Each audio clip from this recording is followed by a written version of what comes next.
Bollywood silver screen presenting 12 monkeys. इस कहानी की शुरुआत में बताया जाता है कि सन 1997 में 5 बिलियन लोग वायरस से मारे गए।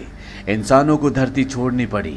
अब वो धरती के नीचे अंडरग्राउंड रहते हैं। जिस तरह से कभी इस धरती पर जानवरों का राज हुआ करता था, एक बार फिर से वो वक्त लौट चुका है। यहीं अंडरग्राउंड जेल में एक आदमी को दिखाया जाता है जिसका नाम कोल है। कोल को कुछ वैज्ञानिकों के सामने ले जाया जाता है। वैज्ञानिक कोल को बताते हैं कि हमने एक ऐसा तरीका इजाद कर लिया है जिससे हम किसी भी इंसान को टाइम ट्रेवल के थ्रू पास्ट में भेज सकते हैं, और इस काम के लिए हमने तुम्हें चुना है। अगर तुम ये काम करोगे तो तुम्हारी सजा माफ कर दी जाएगी। इंसानियत को बचाने के लिए ये एक बहुत बड़ा कदम होगा। हम चाहते हैं कि तुम सन 1996 में जाओ, उस वक्त में जब पूरी दुनिया में वायरस फैलना शुरू हुआ था। तुम्हें वहां जाकर ओरिजिनल वायरस को, जो सबसे पहले फैलना शुरू हुआ था, उसे ढूंढना होगा, ताकि आज सन 2035 में हम वायरस का क्योर यानी कि इलाज ढूंढ सके। ये वक्त सन 2035 का होता है। कोल इनकी शर्त मान जाता है। कोल को टाइम ट्रेवल के थ्रू पास्ट में भेजा जाता है, पर वो 1996 में ना पहुंचकर सन 1990 में पहुंच जाता है, जहां पर पुलिस के साथ झगड़े की वजह से उसे गिरफ्तार किया गया होता है। यहाँ पर डॉक्टर कैथरीन उससे मिलने के लिए आती है। कोल की अजीब बातों की वजह से उसे पागल समझा जाता है, इसीलिए उसे डॉक्टर के एक पैनल के सामने बुलाया जाता है, जहां पर डॉक्टर कैथरीन भी होती है। यहाँ पर कोल इन सबको बताता है कि सन 1996 में एक वायरस फैला था, जिसकी वजह से सन 1997 तक 500 करोड़ लोग मारे गए। सिर्फ 1% लोग बचे, जो उस वक्त में, जिस वक्त से मैं आया हूं, यानी कि सन 2035 में धरती के नीचे अंडरग्राउंड रहते हैं। कोल की बातों पर किसी को भी विश्वास नहीं होता। उससे पूछा जाता है, क्या तुम दुनिया को बचाने के लिए आए हो? कोल कहता है कि नहीं, दुनिया पहले खत्म हो चुकी है। मैं बस उस वायरस की इंफॉर्मेशन लेने के लिए आया हूं जिस वायरस की वजह से 500 करोड़ लोग मारे गए, ताकि हम अपने वक्त में सन 2035 में वायरस का क्योर बना सकें और एक बार फिर से खुले आसमान के नीचे सांस ले सकें। यहाँ पर कोल कहता है कि मैं अपने वैज्ञानिकों की टीम को एक कॉल करना चाहता हूँ। उनके पास एक ऐसा यंत्र है जिसकी मदद से एक नंबर डायल करके मैं उन्हें वॉइस मेल भेज सकता हूँ। कोल को इजाजत दे दी जाती है, पर जब वो कॉल करता है तो कॉल एक औरत रिसीव करती है। दरअसल वैज्ञानिकों ने उस सिस्टम को, उस यंत्र को 1996 में सेट किया होता है और कोल होता है सन 1990 में, इसीलिए कॉल उनसे कनेक्ट नहीं कर पाता। कोल को यहाँ पर पागल करार दे दिया जाता है, और जब वो पागल खाने में जाता है तो वहां पर उसे एक पागल मिलता है जिसका नाम होता है जेफरी। जेफरी एक बहुत बड़े रईस का बेटा होता है। यहाँ पर कोल को एक अलग सेल में रख दिया जाता है, पर कोल वहां से गायब होकर वापस अपने वक्त में, यानी कि सन 2035 में आ जाता है। जहां पर आने के बाद कोल को एक रिकॉर्डिंग सुनाई जाती है जिसमें एक लड़की कहती है कि 12 मंकीज की आर्मी ने अपना काम कर दिया है। इसके बाद वैज्ञानिक कोल से पूछते हैं, क्या तुमने संदेश भेजा था? ये संदेश हमें सन 1996 से आया है। कोल कहता है कि तुमने मुझे 1996 में नहीं बल्कि 1990 में भेज दिया था। कोल को यहाँ पर कुछ फोटोज दिखाई जाती है और पूछा जाता है, क्या तुम इनमें से किसी से मिले थे? यहाँ पर उसे जेफरी की फोटो भी दिखाई जाती है, वो पागल जो कोल को पागल खाने में मिला था।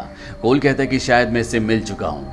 इसके बाद कोल को एक और मौका दिया जाता है। उसे टाइम ट्रेवलिंग मशीन के अंदर डाला जाता है और सन 1990 में भेजा जाता है, पर इस बार फिर से गलती से कोल वर्ल्ड वॉर 1 के वक्त में पहुंच जाता है, जहां पर चारों तरफ गोलियां चल रही होती है। कोल को कुछ भी समझ नहीं आता। एक गोली उसके पैर में भी लग जाती है, पर इससे पहले कि उसकी जान जाती, एक बार फिर से मशीन अपना काम करती है और कोल इस बार सन 1996 में, उस वक्त में जिस वक्त में उसे भेजा जाना था, वहां पर पहुंच जाता है जहां पर वो वायरस का पता लगा सके। इस वक्त में डॉक्टर कैथरीन लेक्चर दे रही होती है जिससे कोल सन 1990 में पागल खाने में मिला था। अब वो एक जानी मानी हस्ती है, उसने किताब लिखी होती है। उसके लेक्चर के बाद उसकी किताब पर सभी लोग उसके ऑटोग्राफ ले रहे होते हैं। तभी उसके पास डॉक्टर पीटर आता है। डॉक्टर पीटर कैथरीन से कहता है कि इंसानों की वजह से धरती अब रहने लायक नहीं रही। जनसंख्या लगातार बढ़ रही है, धरती के रिसोर्सेज खत्म हो रहे हैं, जिस वजह से धरती अब रहने लायक नहीं रही। कैथरीन उसकी बातों पर ध्यान नहीं देती। अब कैथरीन जब घर जाने के लिए अपनी गाड़ी में बैठती है तो कोल पहले से वहां पर होता है। वो कैथरीन को किडनैप कर लेता है और कहता है कि तुम मेरे साथ फिलाडेल्फिया चलोगी, क्योंकि वायरस की शुरुआत फिलाडेल्फिया से हुई थी। कैथरीन कोल को पहचान जाती है कि आज से 6 साल पहले सन 1990 में कोल अचानक से पागल खाने से गायब हो गया था।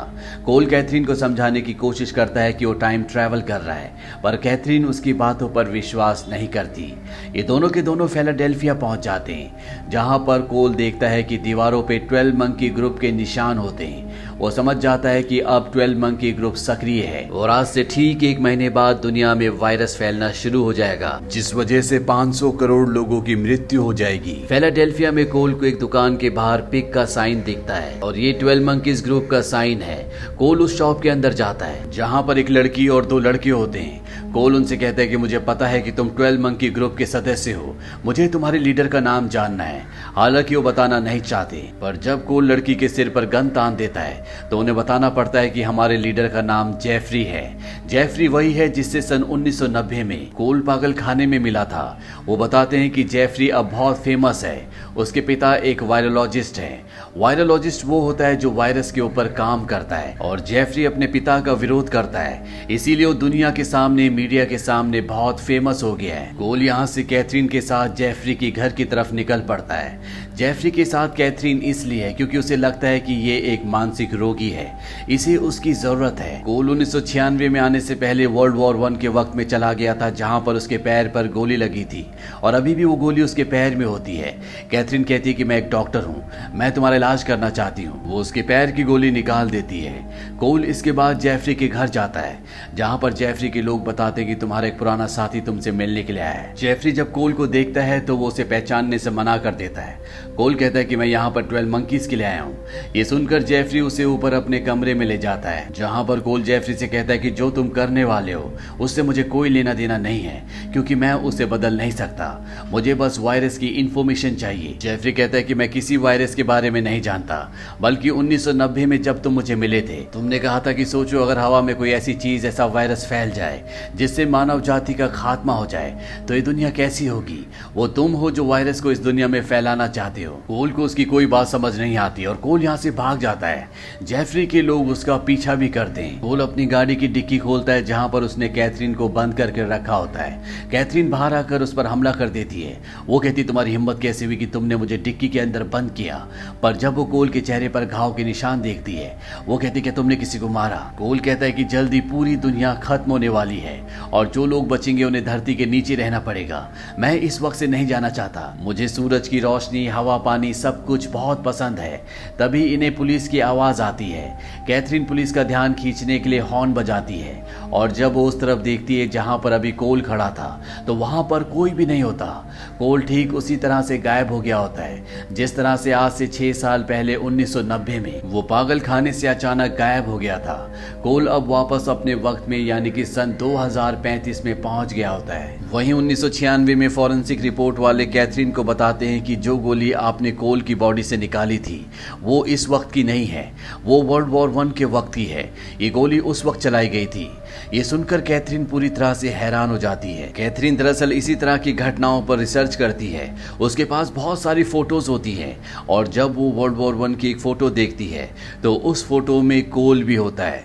वो समझ जाती है कि कोल पागल नहीं है। उसने आज तक टाइम ट्रेवल के बारे में जो कुछ भी कहा है वो बिल्कुल सही है, यानी कि अब दुनिया खत्म होने वाली है। इसीलिए जेफरी के पिता को कॉल करती है और बताती है कि आपका बेटा जेफरी आपकी लैब से वायरस चुराएगा जिसकी वजह से पूरी दुनिया खत्म हो जाएगी। दरअसल कैथरीन और कोल को यकीन है कि 12 मंकीज का लीडर जेफरी वायरस पूरी दुनिया में फैलाता है, पर जेफरी के पिता कहते हैं कि जिस लैब में वायरस है जेफरी कभी भी वहां तक नहीं पहुंच सकता। वहीं सन 2035 में दिखाया जाता है जहां कोल पहुंच चुका है। कोल को एक बार फिर से सन 1996 में भेजा जाता है ताकि वो वायरस का पता लगा सके। 1996 में आने के बाद कोल कैथरीन से मिलता है। वो कहता है कि मैं अपने आप को पुलिस के हवाले करना चाहता हूँ। बार बार टाइम ट्रेवल करने की वजह से कोल के दिमाग पर गहरा असर पहुंचा होता है। कैथरीन कहती कि मुझे पता है कि तुम बिल्कुल ठीक हो। वो कोल को अपने साथ ले जाती है और उससे उस नंबर के बारे में पूछती है जिस नंबर के जरिए वो सन 2035 में वैज्ञानिकों से बात कर सकता है। पर कोल को यहाँ पर यकीन हो जाता है कि ये सब उसका भ्रम था। कैथरीन उसे विश्वास दिलाती है, यकीन दिलाती है कि जो भी तुमने कुछ कहा था वो सब कुछ सच था। कोल कहता है कि मैं वापस उस दुनिया में नहीं जाना चाहता, मैं जमीन के नीचे नहीं रहना चाहता, मैं स्वस्थ रहकर हमेशा खुली हवा में सांस लेना चाहता हूँ।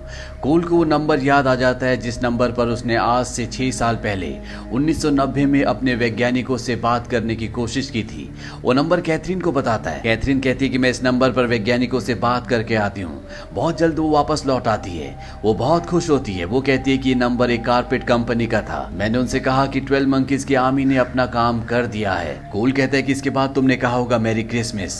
ये सुनकर वो पूरी तरह से हैरान हो जाती है क्योंकि कैथरीन ने ऐसे ही कहा था। कैथरीन पूछती कि तुम्हें कैसे पता? कोल कहता है कि सन 2035 में तुम्हारा ये मैसेज वैज्ञानिकों को मिल गया था। उन्होंने मुझे मैसेज सुनाया था। और यहाँ पर अब कोल को सब कुछ पूरी तरह से साफ साफ याद आ जाता है। इन दोनों को यकीन हो चुका है कि बहुत जल्दी वायरस पूरी दुनिया में फैलने वाला है, जिससे 500 करोड़ लोगों की मृत्यु हो जाएगी। पर ये चाहकर भी इस महामारी को नहीं रोक सकते क्योंकि ये घट चुका है। ये तो बस सिर्फ उस वायरस को ढूंढना चाहते थे। पर अब कोल ने फैसला किया है कि वो इसी दुनिया में रहेगा। उसने अपने शरीर से उस सोर्स को भी निकाल दिया होता है जिससे सन 2035 के वैज्ञानिक उसे वापस 2035 में बुला सकते थे। दरअसल वो उसके दांत में होता है। कोल कहता है कि मेरे पास मेरी जिंदगी के जितने भी दिन हैं वो मैं तुम्हारे साथ बिताना चाहता हूँ। कोल ने कभी भी अपनी जिंदगी में समंदर नहीं देखा होता, इसीलिए कोल को कहती कि मैं तुम्हें समंदर दिखाने के लिए ले जाऊंगी। ये दोनों अपना भेष बदल लेते हैं क्योंकि कोल के पीछे पुलिस होती है। और जब कोल कैथरीन को उसके बदले हुए रूप में देखता है तो वो कहता है कि तुम मुझे हमेशा सपनों में आया करती थी। दरअसल कोल को हमेशा एक सपना आता है और उस सपने में वो हमेशा कैथरीन को देखा करता था। वो कहता है कि मैं तुम्हें पहचान नहीं पाया था, लेकिन अब मैं जानता हूँ कि तुम कौन हो। कैथरीन को भी ऐसा लगता है जैसे वो कोल को बहुत पहले से जानती है। ये दोनों एक दूसरे के करीब आ जाते हैं। अब अगली सुबह टैक्सी से एयरपोर्ट की तरफ जा रहे होते हैं क्योंकि इन्हें फ्लोरिडा जाना है, जहां पर कैथरीन कोल को समंदर दिखाना चाहती है। टैक्सी ड्राइवर इन्हें कहती कि हमें रास्ते में 12 मंकीज की आर्मी मिल सकती है। उन्होंने चिड़ियाघर के सभी जानवरों को छोड़ दिया, साथ ही जेफरी के पिता की लैब में जितने भी जानवर थे जेफरी ने उन सब को भी छोड़ दिया और अपने पिता को पिंजरे में बंद कर दिया। यहाँ पर कोल और कैथरीन को समझ में आ जाता है कि 12 मंकीज की आर्मी का मकसद कुछ और था। वो बंदी जानवरों को आजाद करना चाहते थे, ना कि वायरस को इस दुनिया में फैलाना चाहते थे। अब ये दोनों के दोनों एयरपोर्ट पहुंच जाते हैं जहां पर पुलिस इन्हें ढूंढ रही होती है। और जब कैथरीन टिकट्स लेने के लिए जाती है तो कोल उस नंबर पर, जिस नंबर पर वो सन 2035 में वैज्ञानिकों से बात कर सकता है, उन्हें बताता है कि 12 मंकीज की आर्मी को भूल जाओ, उन्होंने कुछ नहीं किया और ना ही अब मैं वापस आऊंगा। कोल के फोन रखने के 5 मिनट बाद फ्यूचर से यानी कि सन 2035 से कोल का एक दोस्त यहाँ पर आ जाता है जिसे सन 2035 से वैज्ञानिकों ने यहाँ पर भेजा है। वो कोल को एक गन देता है। वो कहता है कि तुम्हें ऑर्डर्स मानने पड़ेंगे, नहीं तो हमें कैथरीन को मारना पड़ेगा, हम मजबूर है। कोल उससे गन ले लेता है। वहीं दूसरी तरफ कैथरीन को दिखाया जाता है जो एक आदमी से टकराती है और ये आदमी और कोई नहीं बल्कि डॉक्टर पीटर्स होता है। वही डॉक्टर पीटर्स जो एक बार सेमिनार के बाद कैथरीन के पास उसी की बुक पर उसका ऑटोग्राफ लेने के लिए आया था। उसने कैथरीन से कहा था कि इंसानों ने धरती को रहने लायक नहीं बचाया। बढ़ती हुई जनसंख्या धरती के सारे रिसोर्सेज को खत्म कर रही है। साथ ही साथ कैथरीन को यहाँ पर यह भी पता चलता है कि डॉक्टर पीटर जेफरी के पिता जो कि वायरोलॉजिस्ट हैं, उनका असिस्टेंट भी है और हो ना हो इसी के पास वो वायरस है जो पूरी दुनिया में फैलने वाला है। वो सारी बातें कोल को बता देती है। ये दोनों डॉक्टर पीटर्स को ढूंढना शुरू कर देते हैं। कैथरीन को डॉक्टर पीटर्स दिख जाता है पर वो सिक्योरिटी क्रॉस कर चुका होता है। हालांकि वो चिल्लाकर कहती है कि उसके पास खतरनाक वायरस है, पर उसकी बात कोई नहीं सुनता। कोल के पास जो गन होती है वो उसे लेकर डॉक्टर पीटर्स के पीछे भागता है, पर तब तक पीछे से पुलिस आ जाती है जो पहले से कोल को ढूंढ रही होती है और वो कोल को गोली मार देती है। कैथरीन कोल के पास जाती है जहां पर कोल अपनी जिंदगी की आखिरी सांसें लेता है। ये वो पल होता है जो कोल ने अपनी जिंदगी में सपनों में कई बार देखा होता है। कैथरीन समझ जाती है कि कोल कहीं ना कहीं 1996 में यहीं पर कहीं है। वहीं दूर से एक छोटा सा बच्चा ये सब कुछ देख रहा होता है और ये बच्चा और कोई नहीं बल्कि कोल का बचपन का रूप होता है। यानी कि इस वक्त में दो कोल होते हैं, एक 1996 का जब कोल बच्चा था और दूसरा 2035 का जो टाइम ट्रेवल करके यहाँ पर पहुंचा है। कैथरीन कोल के बचपन के रूप को पहचान जाती है। वहीं प्लेन में डॉक्टर पीटर्स को दिखाया जाता है जो एक हफ्ते में कई अलग अलग देशों में विजिट करने वाला है ताकि उसके बैग में जो वायरस है वो उस वायरस को उन देशों में छोड़ सके। पर यहाँ पर उसकी बगल वाली सीट में एक लेडी बैठी होती है और ये सन 2035 से यहाँ 1996 में आई होती है। यानी कि इसे पता है कि पीटर ही वो आदमी है जिसने वायरस पूरी दुनिया में फैलाया था और अब वैज्ञानिक इस असली वायरस का पता लगाकर सन 2035 में जहां पर दुनिया लगभग पूरी तरह से खत्म हो चुकी है, वहां पर वायरस का क्योर ढूंढ सकते हैं, जिससे दुनिया एक बार फिर से पहले की तरह हो जाएगी, जहां पर इंसान हवा में, धूप में, पानी में खुलेआम बिना डरे घूम सकते हैं। तो ये थी पूरी कहानी फिल्म 12 मंकीज की। ये फिल्म सन 1995 में रिलीज हुई थी। IMDb पर इसकी रेटिंग है 8। इस फिल्म का बजट था $30 मिलियन और बॉक्स ऑफिस पर इसने कमाई की थी $169 मिलियन की। उम्मीद करते हैं कि ये कहानी आपको पसंद आई होगी।